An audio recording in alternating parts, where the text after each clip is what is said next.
Welcome to Progressive Soup. My name is David Stevenson. I'll be tonight's hosts.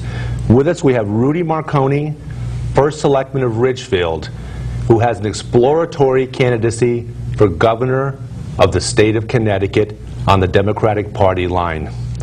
Rudy, first of all, what are your roots? Where do you come from? Who are you? I'm from Ridgefield, Connecticut. I was born in Ridgefield in 1948, educated there, attended local schools, graduated from the high school, went off to college, and came back, like a lot of us did, back to our hometown. And you've been mayor for 5 terms now? 5 terms, elected first in 1999. Most recently, our charter change gave us a 4-year term, so I'm in the middle of a 4-year term at this point. So you're one of those 7, I think 7 towns out of 169 that have 4-year terms. That's why in our recent election we only had 162 races in our 169 towns in Connecticut. At the top of the ticket, correct. The top of the ticket, yeah. What do you feel are your most notable accomplishments as Ridgefield's first selectman? Well, that's a good question. You know, when I first got into office in 1999, one of the issues facing our community was a serious issue with our schools, the brick and mortar. And we had been trying for 20 years to address that with little or no success at all. What we have been able to do at that point was to put together a plan, a 10-year plan actually, that showed the taxpayers of Ridgefield if they were to approve an allocation of funding, bonding for the improvement of the schools, what it would cost, taking into consideration everything. And interestingly enough, that 10-year plan is still referred to this day, because we're coming up on those 10 years, and we have been very, very accurate in what we've been able to accomplish in our community, achieving the building of the schools, addressing the overcrowding issue, and at the same time building our community. So you saw this, and apparently the taxpayers did also, as more of an investment than taxes. There was money spent for a worthwhile purpose, looking forward in terms of the town's overall growth and stability, I guess. Well put. You're exactly correct. What's interesting is people will pay taxes, but they want to be sure they're getting something for their money. They want to be able to know that if we're going to bond something, what are we going to do with the money? Is it going to be spent wisely, and what is the purpose of it? And that's what we were able to do. Not only did we address the overcrowding in the schools, as I mentioned earlier, but we still needed to take care of our infrastructure and all the many other issue that are so important in a municipality and in a state. Now, we had a mayoral candidate on a few weeks ago that talked about Danbury being indebted in terms of bonding, indebted beyond what he thought was a reasonable amount. Where does Ridgefield stand in terms of its amount of bonding, how much money it owes, and the projections for paying it back and then allowing for rebonding for future projects? Well, you know, there's no doubt that the adversaries to the work that was done in all of the schools were bringing the issue of high debt service and the per capita debt service in our community, which it did escalate. There's no doubt when you bond $134 million in a community the size of Ridgefield, 25,000 people, you're going to increase the debt service. And as I have worked very closely with Moody's, Standard & Poor's, Fitch, and all of our bond ratings, in discussing with them, that question was asked. And the answer is, if the people of the town vote to incur the debt, then that's their desire. What is the right debt? The people will tell you. If they did not like the debt that was being incurred, because it was all very well explained, they would have voted no. As far as the community itself, the community had the wealth to support the debt, as I'm sure Danbury has the financial support to support their debt structure. But the amount of debt that a municipality incurs is really up to the people of that municipality. Sounds like democracy at its best. It is. The people deciding what is enough that they can handle, the right amount that they can handle. And I think, David, what's important is that people know that there's transparency. There was nothing left to the imagination in what we did in Ridgefield. Everything was very transparent. I spent many nights and weekends, whether it was in a basement, at a civic organization, or wherever it was, explaining to people what we were doing. and the cost of it, and what they could expect from it, what it was going to do to the mill rate, how we expected to handle everything financially. And we've been able to maintain a AAA rating throughout that entire process. That was my next question. Your rating, Yes. if it's AAA, that speaks volumes about the wise decisions made by all of Ridgefield, its public servants and its citizens. Absolutely. One of the interesting things that we saw a couple of weeks ago was Moody's and giving the state of Connecticut a negative watch, from stable to negative. Now, they didn't change the bond rating, but if things don't change quickly, that will change, in fact.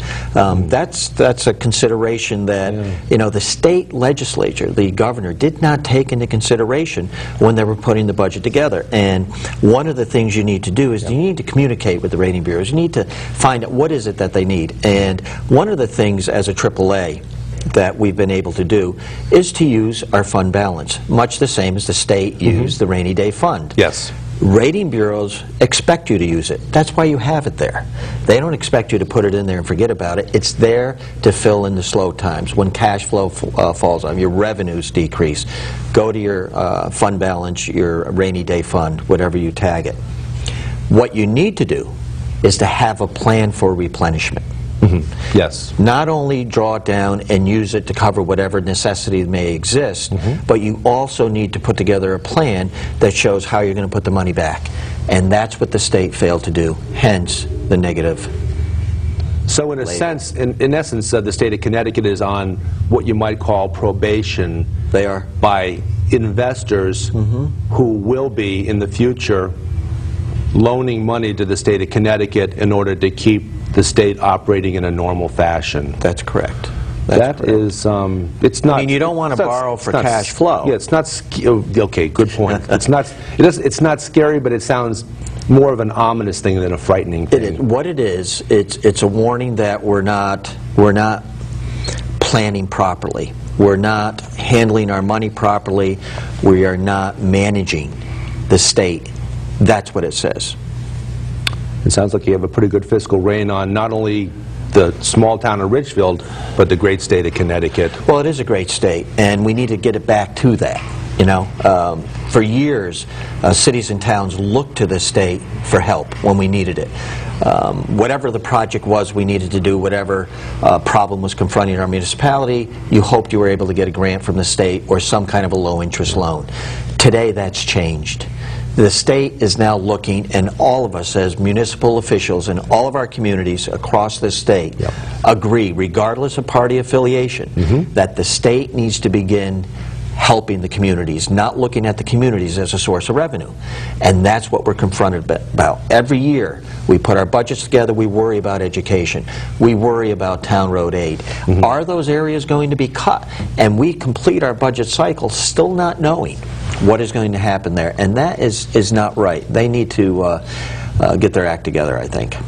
Now, the wealthiest citizens of the state of Connecticut are the ones that are taxed, relatively speaking, the most heavily. And I think that there's that trend now in place in the legislature to seek for the wealthiest to pay their fair share. And of course, Ridgefield is a relatively wealthy town and probably pays a pretty fair per capita into the state to take care of that. How do you see the money coming back to Ridgefield specifically? And in terms of educational cost sharing, I know you get probably very small funding. Very little. Relative to Bridgeport or New Haven or Waterbury. Exactly. And that's understood. Yeah. That's the way our society works. Those cities need their help. We need to be concerned about the education in those cities. That is the future of our state. That is our workforce that we're going to be looking toward when we improve our economic development, when we bring new companies in. We need to look at education, we need to look at transportation, we need to look at economic development. And they are not silos. They're all interconnected. And that's one of the problems that we see at the state also, is that you have your economic development people, you have your Department of Transportation, and you have your educational department. We need to be able to get those various departments working together. We need to be able to get them to communicate and get together on a single plan that's the best for Connecticut. Because until we do that, and until you can break down these silos, this form of management that we had in the 60s and 70s, you're not going to have a team approach, and we're going to be unsuccessful in bringing Connecticut back. Let's talk about those issues that you just touched on briefly, one at a time. Transportation, which of course is more of a Fairfield County issue. At least maybe not. It is a Fairfield County issue. It's a statewide issue. If we're going to look at improving economic development, we need to look at transportation. Fairfield County, there's no doubt. There's a bottleneck that comes down 95-84 right into the New York City market. It has been a problem for years. We keep hearing they're going to study it. Perfect example, the Branchville line right here, from Norwalk to Danbury. We want to improve it and send it right up on into New Milford as a future of this area for economic development, but also getting cars off the road, coming up with a good, efficient form of transportation. We studied in I think it was Congressman Maloney, when Jim was our congressman, was able to secure a $2 million grant from the state of Connecticut, from the federal government, for the purpose of studying this. This past year, we entered into, fasten your seatbelt, phase 2 of the study. Phase 2 of the study in that same time frame. From Quincy to Scituate, Massachusetts, similar line, similar situation. The state of Massachusetts not only decided to restore rail service to the South Shore from Quincy, they completed it last year and opened up service. While we're beginning to study the study, and that's what happens in transportation. So we're studying the studying. We're studying the study. We need a plan of action. Yep, I remember you talking about that last year because I sat in some of the meetings for the HVEC, Housatonic Valley Council of Elected Officials, which you're a part of. Right. And I remember a lot of discussion about that particular issue. Yes. And it seemed it's one that I can become quite emotional about because the frustration is execution. You can study and come up with a recommendation, but unless you execute and put that plan into action, you have wasted millions and millions of dollars. And we're at a point now where I can see millions and millions. In fact, at one point, David, the state of Connecticut lost $14 million in federal aid for that branch line. Yeah. That is inexcusable. That is wrong. I believe the same thing happened along the New Haven line, where we lost millions of dollars. And you know, you talk about the rest of the state. We need to look at improving the line, the service from New Haven to Springfield, to open up that valley, to provide good transportation, because we can no longer continue to put concrete on the roads. Yeah. Education. Let's talk about education. Education. Now, Ridgefield's very proud of its educational system. And I've always said that, as you know, we just discussed $134 million in bonding to put into our schools. That needed to be done. But I think as a state, we tend to be too focused on brick and mortar.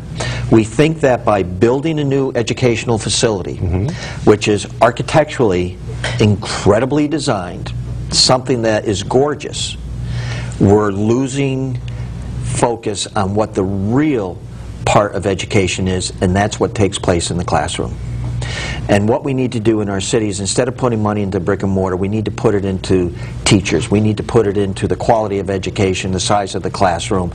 We need to bolster those educational systems. But hand in hand with that, you also need to look at prevention. Alcohol, substance abuse is something that people don't like talking about. But I talk about it, and I even talk about it in Ridgefield, because you need to put it on the table, you need to come up with a solution, you need to address it, because it does impact education. Well, having grown up in Greenwich, which is similar to Ridgefield in terms of its population, in terms of its wealth, in terms of its parents, two-parent households, where the two parents are away at work quite often the entire day and into the evening sometimes, it takes a lot of courage to talk about those kind of issues. Right. In a town like Ridgefield or a town like Greenwich, it's so easy to hide those issues, sweep it under the rug. And we don't have that problem. And ignore it. Well, I just want to go back a little bit. Ridgefield does not nearly have doesn't have nearly the wealth that Greenwich has. I just want to put that on the record. Well, within 14% of the state income tax comes from Greenwich. At least it used to. The state legislature forgot to adjust for that, I think, this year in the budget, but because undoubtedly with the change in the market, those numbers are going to come down. But you know, we live in an affluent area, yes, but I want people to understand that even though Fairfield County is an affluent area, and I happen to be born here, I grew up in a very blue-collar family. My father was a laborer for a construction company. My mom cleaned houses, and I'm very proud of what they did. They worked very hard, and they were very basic people. The values were very basic. You know, make sure you take care of your kids. You know, a bath every night and a good education, and teach them the right values. That was important, and I think we need to get a little bit of that back. Real American values. A little bit of that back. But they also taught me, which was very, very important, to make my own decisions. Interesting. Very interesting. My parents were a Republican family for years. The audience knows I grew up an Eisenhower Republican, and then the party kind of ran away from me. That's right. So I think a lot of us have seen that. Being a product of the 60s, I was an independent. I wasn't going to be with the establishment, that was for sure. But when it came time to get involved in politics in the late 80s, which I did, I had to pick one party or the other, otherwise I had little chance of being elected. So when I went into town hall, the Republican Registrar of Voters, who had held me as a baby in my diapers, said, well, I'll get the Republican paperwork. And I said, what makes you think I want to be a Republican? Well, your whole family's Republican. I won't let you do that to them. I said, you know my mom and dad. They're going to support me whatever my decision is. And they did all the way. And again, growing up in the 60s, and thank God I did become a Democrat. A lot of us growing up in the 60s went the opposite way of where our parents were at. Yes. Just because it was a rite of passage for us to do something a little different from our parents, even if it was just intuitively to do things because we're doing them different from our parents. Yeah, but I happen to believe in the Democratic values at that time much more than the Republican values, because the Republican Party has changed, no doubt, as we were talking about a little earlier. The way it was in the 40s, 50s, and 60s when they were growing up to the way it is today. Major changes. Very, very different. But we're not here to talk about that. Very different party. Now, there are a lot of very good either candidates or people in exploratory stages of candidacy for the Democratic Party. We have Susan Bisowitz, we have Dan Malloy, Jim Amon, Gary LeBeau, and Ned Lamont. Yeah, we're up to 6. Yep.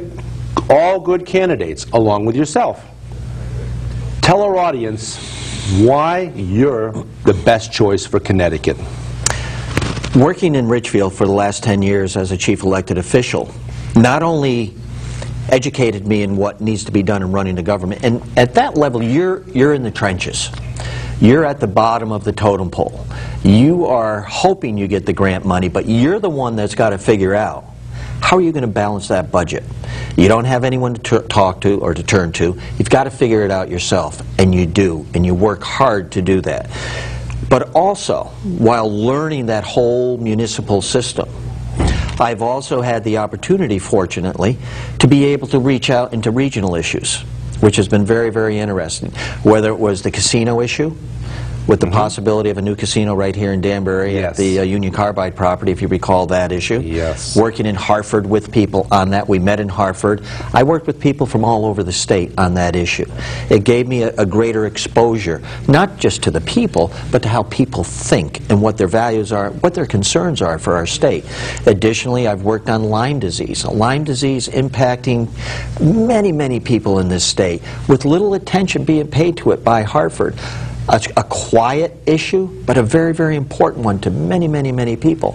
I worked on that statewide, testifying in Hartford, working with the legislature. You can talk about watershed protection. Water is the next oil. There's no doubt about it. Connecticut is the only state in the Union, I believe, at this point that has yet to begin having to filter gray water for potable water. Let's keep it that way. Let's begin protecting our watersheds. Very, very difficult to get anything done in Hartford, and it shouldn't be the case. And most recently, working on the FAA. A major issue for Fairfield County, not the entire state, but oddly enough, if you speak with Paul Estefan, the airport administrator right here in Danbury, what the FAA is presenting in terms of this airspace redesign is something that will have consequences across the entire state. So that exposure, and to answer your question about what qualifies me to be the best candidate, I think those are very unique qualities that you're not going to find in another candidate. Well, a little bit of what I noticed, again, alluding back to the HVECO meetings that I attended, was that I noticed that you, as an example, you and Jerry Murphy, who was first selectman in Brookfield, Republican, worked very closely together, particularly on the issue of Lyme disease, because that's something that's very important to him and also very important to you. Yes. And sitting in on a meetings, it was, if you didn't know who was the Democratic first selectman, who was the Republican first selectman, you wouldn't really know which was which, because it wasn't about who was who or what was what. It was about finding common ground and dealing with problems and finding solutions. Helping the people. And that's what that issue was all about, as well as the others with the casino and the FAA, etc. You know, not many of the candidates, which was your original question, yes, I think they may be able to, if they search, be able to find some of the issues, maybe, but not many of them are going to be able to say that they've had the experience working on these issues, traveling around the state, listening to people, really working to help them. And that's what it's all about. That's what a governor should be doing, David. That's what a governor should be out there, listening to the people, focusing the legislature into areas that really need our attention, things that are going to bring this state back to being the great state of Connecticut. Sounds like you've been in the trenches. I have. I have. Does it show? Sure does. And it used to be the other party that we have spoken about, but we won't more, talked about fiscal, well, they talked about fiscal conservatism. When in fact I think it's fair to say that really what it boils down to is fiscal responsibility. Fiscal responsibility and fiscal management. That's what you need to do. And as I said earlier, we can improve, the state can improve the bond rating and get it back to where it should be, and even in fact get it up higher. But we need to do it with economic development. We need to do it with plans. DECD has a great economic development plan, 542 pages. It's a novel, full of wonderful ideas, but is there a plan of execution? That's what we're lacking in the state. And we get to Hartford during the budget cycle, and that's all we seem to hear about, is the two sides, whether it's the Republicans and the Democrats fighting one another, or a governor that's decided, I'm not even going to veto this budget, nor am I going to sign it, I'm just going to allow it to become law. We deserve more than that. We deserve better representation than that. You mentioned water as being a very important thing. You said the next oil in terms of it. Yes. How do individual towns and how does the state of Connecticut protect its water supply? Because I know there's been a lot of purchases recently in the area, this area particularly, of local water supplies by I don't recall the name of the corporation, but it's a corporation that's been purchased by another corporation, purchased by another corporation. Bridgeport, Aquarian Water, United Water. Purchased by an international conglomerate. Yes. How do we protect, as a state, how do we protect our water supply against people other than Connecticut people having oversight over that water?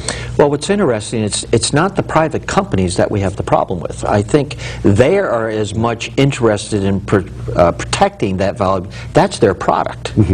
That's the item that they're selling to us. They're as much interested in protecting that product for the purpose of longevity as we are. What's interesting is we can't seem to get the legislature and the governor's office to agree with us because politics get involved. And there's certain issues that impact this state that we should not allow politics to get involved. Now that's going to happen, but you need someone who's going to take an aggressive position in Hartford and fight for it. You need to be able to go to the legislature, you need to be able to go to the caucuses, you need to begin to bring the leadership together and provide leadership. And that's what's not there, and that's what we've been lacking for a good many years. And if we continue to head in this direction, it's going to become very, very difficult for us. That's how we're going to correct the water situation, protecting our watersheds, getting proper legislation in place, and having everyone understand that no one's against development or growth. That has nothing to do with it. But we've identified where the critical areas are of our watersheds, and those are the areas we need to protect. And we should do it now while we have an opportunity, rather than trying to do it later when it's too late.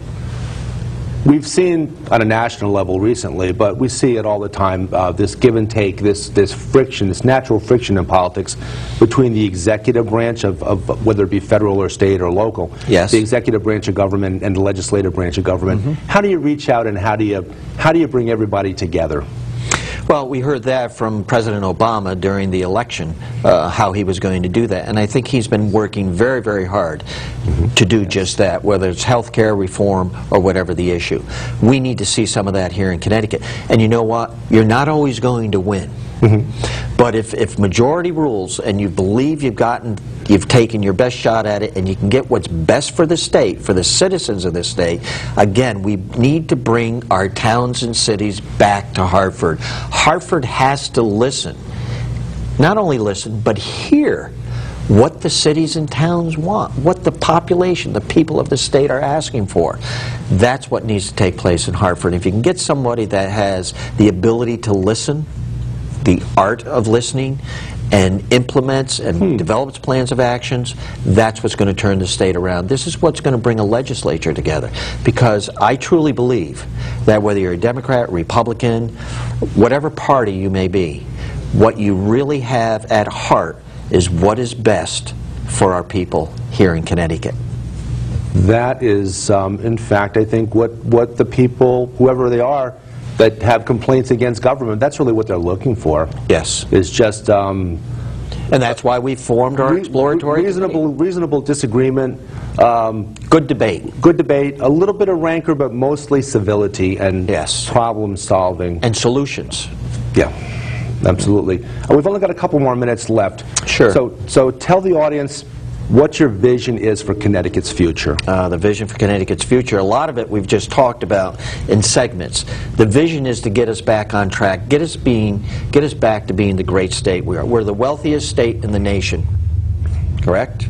You agree? It's amongst However, the wealthiest, we still have, out of the top 10 poorest cities, we have 3 of them here in Connecticut. There's something wrong, David. Something wrong. And I think what's wrong is that we need good leadership. We need someone who understands what needs to be done for Connecticut, someone who can pull people together. My vision is to improve economic development, at the same time transportation, and simultaneously education. Because as I said before, we need to work in all of those 3 general areas to break down the silos, bring people together, to create teams, have our corporations become stakeholders in society, and that's what will bring Connecticut back. That's my vision for Connecticut. We're going to have to end it at that, but thank you very much for joining us. Thank you. Again, Progressive Soup, David Stevenson, Rudy Marconi, who has an exploratory committee for governor for the state of Connecticut. Thank you very much, Rudy. Thank you, David.